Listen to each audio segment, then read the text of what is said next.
RCF.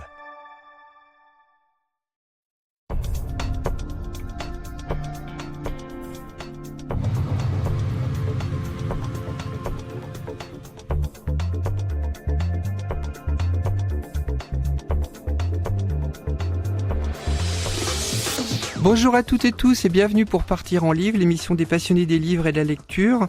Aujourd'hui, nous accueillons Morgane Formont. Bonjour Alain. Bonjour. Donc, il est venu nous parler de son premier livre. Tout à fait. Au seuil du jour, publié aux éditions Morgane. Effectivement. Voilà. Alors, c'est bien de citer les gens qui nous ont mis en relation. Je l'avais dit il n'y a pas très longtemps pour un autre livre. Hein, donc, c'est vrai que les rencontres, c'est intéressant. Et puis les rencontres par l'intermédiaire d'autres personnes, c'est encore plus chouette. Et donc là, c'est grâce à Perrine du Cessonnet à Saint-Brieuc, hein, puisqu'on est écouté par d'autres personnes, qu'on se retrouve là ensemble aujourd'hui. Hein. C'est une vieille amie quand je faisais encore de la musique, avant de passer à une autre forme créative qui est effectivement plus en lien avec la littérature. C'est une vieille amie, ouais. Et justement, tout à l'heure, on discutait un petit peu avant le début de l'émission. Là, il y a une autre forme d'écriture que vous avez tenté, essayé, c'est la chanson aussi. Hein.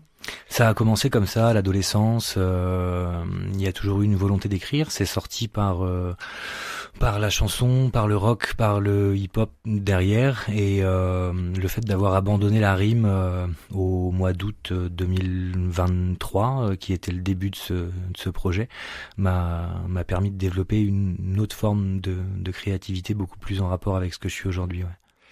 Alors, abandonner la rime, c'était dans le cadre de rap ou Dans le rock aussi, le rock. La plupart du temps, on est quand même sur une écriture poétique en rime. Là, je voulais essayer de développer une profondeur quand même autre, et le fait de se libérer d'une certaine manière de cette contrainte de la rime m'a permis de développer autre chose, effectivement, dans ce qu'on appelle du coup une prose, en fait, quoi. Hein. Et quel est votre univers littéraire, hein? C'était un petit peu une question aussi qu'on se posait tout à l'heure. Là, dans le livre, il y a une référence explicite à Christian Bobin. Mm-hmm. Mais quand vous étiez adolescent, etc., qu'est-ce qui vous a marqué dans la littérature ou plus récemment, puisqu'on va faire le lien entre les deux. Hein. Mm-hmm.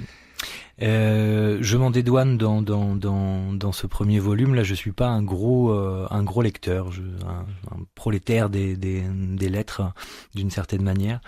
J'ai jamais réussi à trouver quelque chose qui me convenait vraiment avant la découverte de Christian Bobin, en fait. Dont voilà, ça a été quand même une révélation à ce moment-là, de trouver une correspondance qui me convenait tant que ça, tant dans les symboliques que dans la manière d'écrire. Il a fallu d'ailleurs arrêter de lire à un moment donné pour pouvoir continuer à écrire d'une certaine manière. Et comment s'est fait la rencontre avec Christian Bobin? C'est le hasard dans une librairie, dans une bibliothèque, une boîte à livres? On m'avait prêté un livre qui s'appelait Pierre, qui était un livre de Bobin sur Soulages, que j'avais lu un petit peu comme ça, qui m'avait pas spécifiquement marqué, sauf la forme d'écriture sur des choses assez courtes et concises. Et c'est la manière dont je commençais à écrire, en fait, donc d'où l'écho. Et puis par la suite, ça a été le Muguet Rouge, le dernier ouvrage de son vivant, acheté un peu par hasard dans une librairie à Saint-Brieuc. Et c'est vrai que ça a été une belle découverte. C'est quelque chose d'assez mystique qui peut se dégager, je trouve, de ce livre, et dans toute son œuvre en général.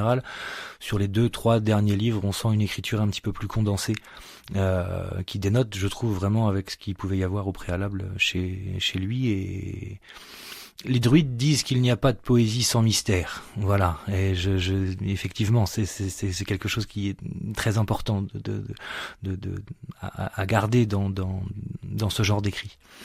Alors tout à l'heure aussi, vous me parliez de votre prénom, Morgane. Oui. En en donnant sa signification en fait. Hein. Mhm. C'est intéressant à savoir. Moi, je connaissais pas. Chez les Celtes, c'est la figure de la Vierge éternelle, celle qui est du coup en capacité de se régénérer chaque jour pour être neuf au monde, à chaque nouveau jour qui se fait. Donc effectivement, il y a eu quelques recherches sur la signification de ce prénom, qui est un prénom tant masculin que féminin, donc, qui exige aussi de trouver une certaine place dans le cœur et dans l'assemblage de son masculin et de son féminin à l'intérieur. Et alors aussi, tout à l'heure, en préparant l'émission, vous me parliez de votre de dernière lecture que vous avez faite, celle de Virginie Despentes et puis de Pascal Quignard, donc qui interrogeait justement ces questions-là. Effectivement, avant de lire Bobin, Pascal Quignard est quand même un écrivain qui me plaît beaucoup, et Virginie Despentes qui m'a accompagné sur ma jeune vie d'adulte, alors dans des registres effectivement très différents, mais ce qui pouvait les relier, selon moi, c'était ce terme de masculinité dont on a peu entendu parler en fait dans la vie moderne, et comme on évoquait tout à l'heure effectivement, il y a eu un travail de fait par les femmes, ou qui continue sur la féminité. Donc qu'est-ce qu'être une femme dans la vie moderne? Les hommes se sont moins posé la question, en tout cas les hommes sensibles. Qu'est-ce qu'être un homme moderne et sensible aujourd'hui? La question se pose plus que jamais, surtout quand on a cette envie en fait de sortir du modèle un peu dominateur et patriarcal. Donc oui, il y a des interrogations là-dessus, et le but étant d'allier à l'intérieur son masculin sacré et son féminin sacré, qui peuvent être en analogie finalement d'une certaine manière avec Jésus d'un côté et Marie-Madeleine de l'autre. Le but étant d'avoir et Jésus en soi et Marie-Madeleine en soi. Et alors donc à un moment donné, on se décide à écrire, hein, et on imagine d'écrire un livre.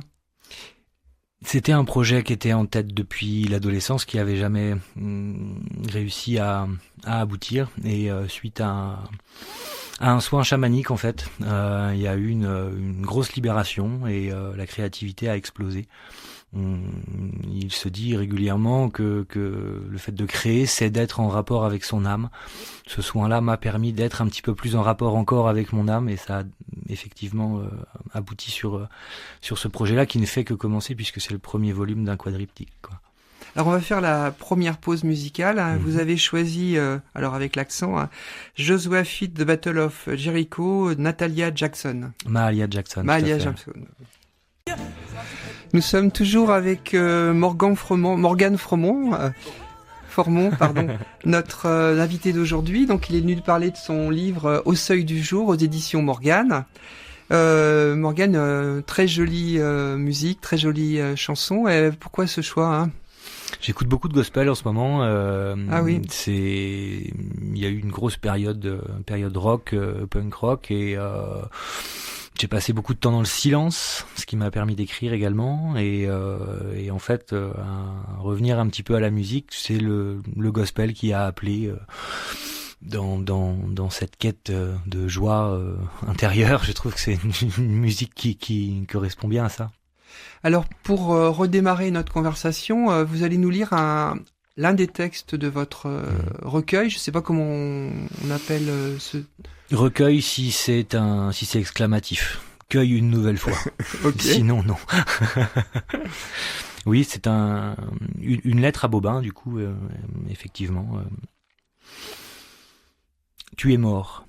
Tes livres vivent. Ta lumière brille encore. Teneur épaisse de la parole qu'on adresse à celui qui n'est plus là, comme à un ange. C'est une prière qui enracine. De toi, je connaissais seulement Pierre, lu dans 2 mètres carrés. Dans une vieille librairie du centre, fouillis entassé, le muguet rouge caché dans une pile me saute dans les mains. Tu disparais et m'apparais. Tu as maintenant le droit à plus d'espace. Je te lis où je veux. Je ne te connais pas. J'écris à un mort qui écrivait. Ton souffle m'incite à ne pas faire suffoquer mes lettres. Ton empreinte s'est posée comme un papillon sur l'épaule. Ta poésie est celte, guérir par les mots, chamane de la prose. Les mots sont des silences qu'on ignore. la langue trahie, l'encre unie à soi-même. Tes fragments, la justesse. Tes coupes, la longueur en bouche. La taille dans le corps, tes pouces en plein air. Une vie à se taire pour entendre l'amour, des heures à s'asseoir pour écrire le ciel. Ton âme a quitté la terre, l'école est finie, retour à la source, à l'éclat, ce que tu cherchais entre deux nuages, que tu as trouvé dans le rythme du cœur, apaisé dans le feutre. Des yeux, des gens qui vivent, des feuilles qui volent, des pierres inertes pour qui ne vit pas, souffre seulement. Le monde et sa douleur, les mondes et leur beauté.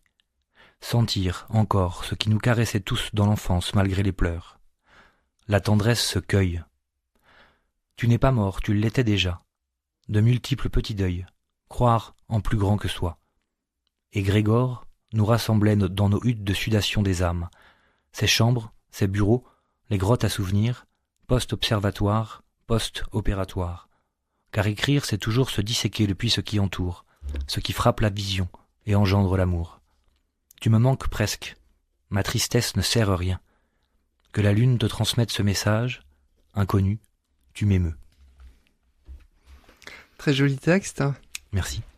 Alors comment, tout à l'heure on en parlait un petit peu, comment on se décide à vouloir publier en fait tous ces textes, comment ils se sont accumulés en fait Ça a vraiment démarré le 8 ou le 9 août l'année dernière. Il y a eu un élan qui s'est pas arrêté.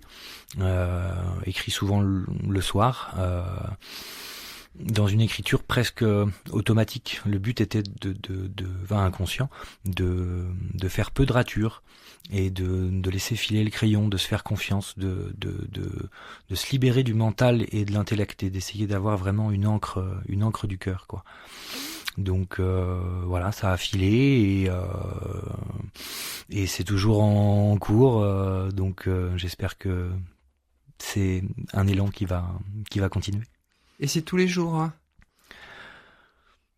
Quelquefois, l'écriture nous quitte.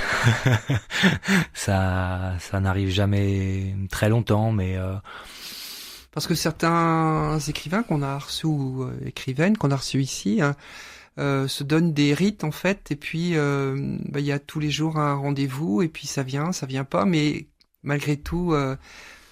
Je suis quelqu'un qui suis très libre, et c'est vraiment une condition primordiale pour toutes les autres choses, je trouve, et je me fixe vraiment aucune contrainte. Dans cette liberté-là, l'écriture vient ou pas. Des fois, ça va être une phrase qui va demander 5 minutes ou 1 heure. Il peut y avoir que ça dans une journée. Le lendemain, il peut y avoir 3 pages. C'est très très en lien avec les humeurs, avec les émotions qui vont nous traverser, le fait d'avoir envie de dire ou pas. Il n'y a vraiment pas de règle chez moi. Dans la dédicace, vous dites à toutes les présences visibles et invisibles qui m'ont permis d'écrire ces pages. Oui, tout à fait, ouais. Et c'est dans cet élan, comme je vous disais, d'essayer de laisser un peu filer le crayon dans les premiers textes qui ont été écrits, où d'ailleurs l'ordre chronologique est respecté à 99%. En se relisant, tout de suite après ou le lendemain, je me dis mais c'est pas possible, j'ai pas écrit ça. Je me reconnaissais pas spécifiquement, et il y a quelqu'un d'autre au bout du fil, il y a quelqu'un d'autre au bout du crayon, inévitablement. C'est Bobin a ce truc super, je trouve, je pourrais pas le dire mieux. C'est sa méthode d'écriture, c'était je m'assois à la table d'écriture et j'attends que viennent à moi les différentes régions du ciel. C'est formidable, hein. Donc il y a un petit peu quelque chose de similaire, c'est essayer d'être ancré, d'être dans la justesse du soi, de se libérer de l'ego, de l'orgueil, et d'essayer d'avoir l'écriture la plus pure possible d'une certaine manière, même si ça parle pas toujours de joie. Il faut passer par la tristesse pour faire naître la joie, mais voilà, ces présences invisibles, ce sont ça. Mes guides en premier lieu, des présences des fois qui peuvent être appelées. Je sais que, moi je préfère l'appeler Yeshua plutôt que Jésus, mais ce sont des présences qui m'accompagnent également, oui, tout à fait. Mais alors, entre écrire pour soi et puis publier, il y a une différence quand même, hein. Tout à fait. Il y avait cette volonté quand même de dire au monde, d'une certaine manière, cette manière d'écrire, c'est aussi le but, c'est de mettre de la lumière dans un livre. Les textes ne commencent d'ailleurs pas sur la mise en page tout en haut. Il y a quelques lignes vierges au préalable, le but étant de faire rentrer de la lumière sur la page aussi. Le manuscrit a été envoyé à quelques éditeurs au préalable. Il y a eu soit des réponses négatives, soit pas de réponse. Puis en fait, je me suis demandé ce que je voulais. Est-ce que tu veux avoir la gloire de chez Gallimard ou est-ce que tu veux sortir un livre? Je veux sortir un livre. Bon, allez, du coup, j'ai monté une maison d'édition qui m'a permis d'ailleurs également d'avoir un autre regard sur le texte, de pouvoir le travailler d'une autre manière, sur la mise en page, de retoucher aussi certaines choses sur le sens à ce moment-là, sachant que j'écris toujours sur papier, au feutre la plupart du temps, et après je retouche éventuellement sur ordinateur. Il y a eu un financement participatif, d'après ce que j'ai vu, hein. Tout à fait, qui a plutôt très bien marché. C'était très étonnant de voir ça, mais j'en suis très content. Un financement qui a été réussi à hauteur de 164%. Alors, on va faire une deuxième pause musicale. Mm-hmm. Et c'est encore un titre en anglais. Je vais vous laisser le dire. C'est Louis Armstrong. Alors le nom Ezekiel Save the Wheel. Oui, ouais.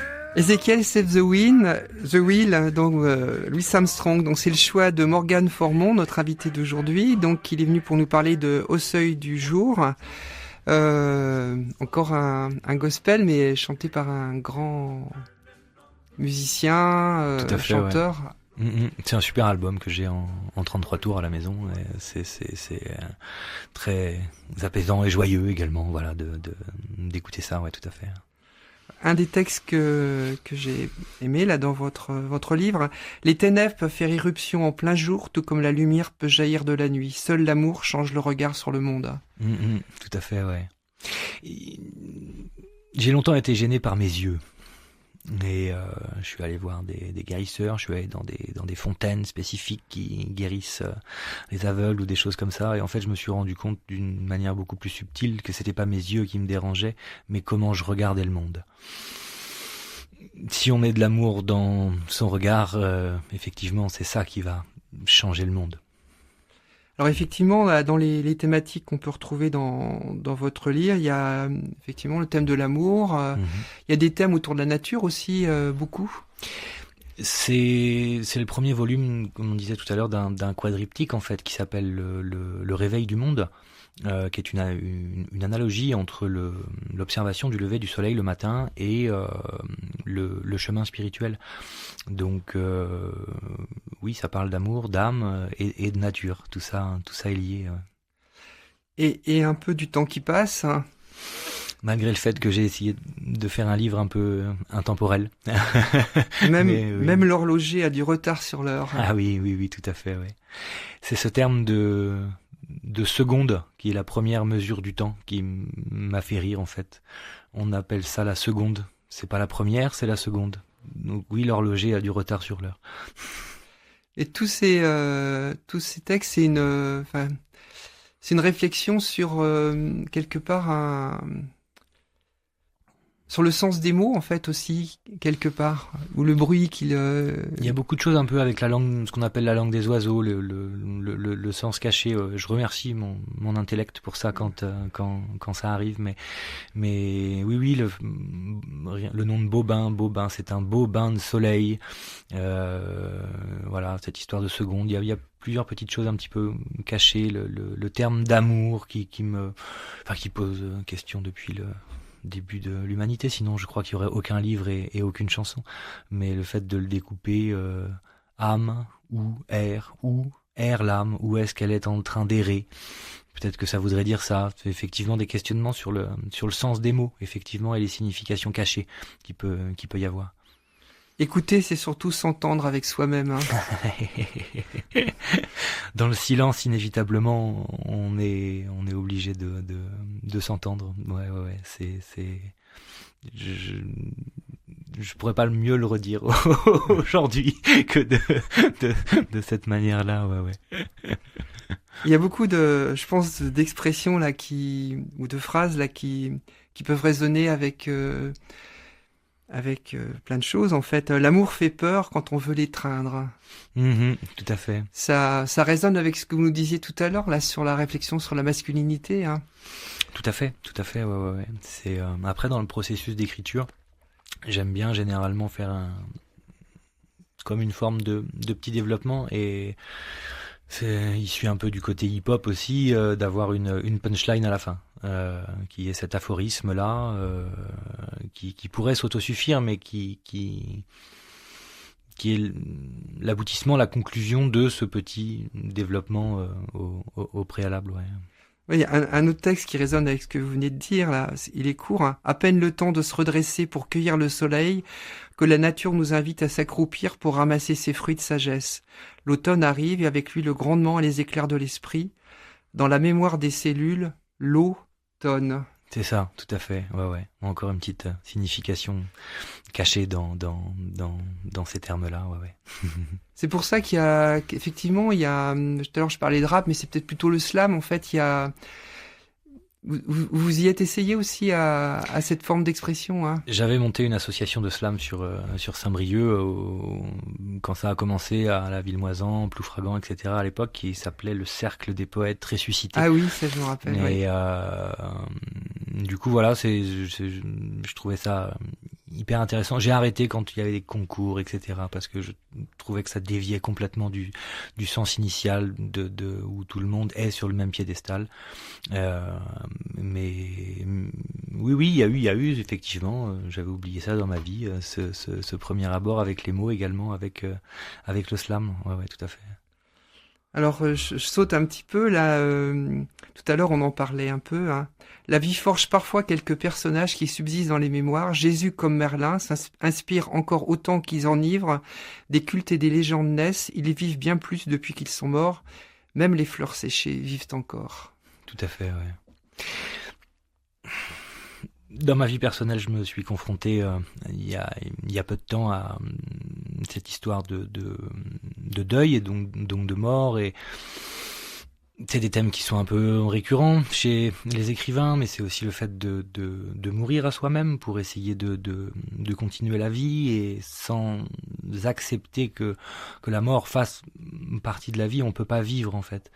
Donc et je trouvais ça intéressant de voir que certains personnages peut-être n'étaient absolument pas connus de leur vivant, et que 2 ou 5 000 ans après, ce sont des personnes dont on parle encore.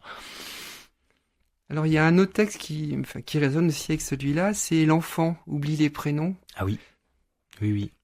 Sur le fait qu'il y ait des rôles de dresser dans le cadre familial, on appelle maman, on appelle papa, on appelle papy, mais en fait on les appelle jamais par leur prénom, quoique l'enfant, je crois, à un moment dans son développement arrête avec ces termes et appelle ses parents par le prénom, mais je crois que ça dure une courte durée. Mais effectivement il y a des rôles qui sont dressés, et qui est-ce qu'on a en face de nous en fait? À part mon père, à part ma mère, à part mon grand-père, qui est cette personne? Quand est-ce qu'elle est née? Comment elle vit? Au-delà de son rôle, qui est-ce? Quand on veut essayer d'être un petit peu plus en rapport avec son âme, du coup, voilà, quelle est cette âme en face qui m'a permis de grandir, qui m'a accueilli sur Terre aussi? Suivant les croyances, on dit quand même que dans nos incarnations, on choisit nos parents et on choisit notre prénom. Donc pourquoi j'ai aussi choisi ces parents-là dans cette vie-là pour pouvoir continuer d'évoluer? C'est une notion assez responsabilisante finalement, je trouve. Ah mais ça c'est ce comportement-là vient de mon père, vient de ma mère. Oui, mais j'ai choisi. Alors du coup pourquoi? Comment je peux faire pour avancer en moi? Merci Morgane. On arrive au bout de notre émission. Hein. Où est-ce qu'on peut trouver votre livre? À la librairie Le Fanal à Saint-Quay-Portrieux, chez Babel Boutique à Bouquins à Ploie, très prochainement à la Fnac également sur Saint-Brieuc. Et puis sinon c'est commandable dans toutes les librairies de France. Voilà. Merci Morgane, merci à Jean-Sébastien, merci à François qui était derrière Jean-Sébastien. Et à bientôt pour de nouvelles aventures autour des livres. Merci beaucoup, au revoir.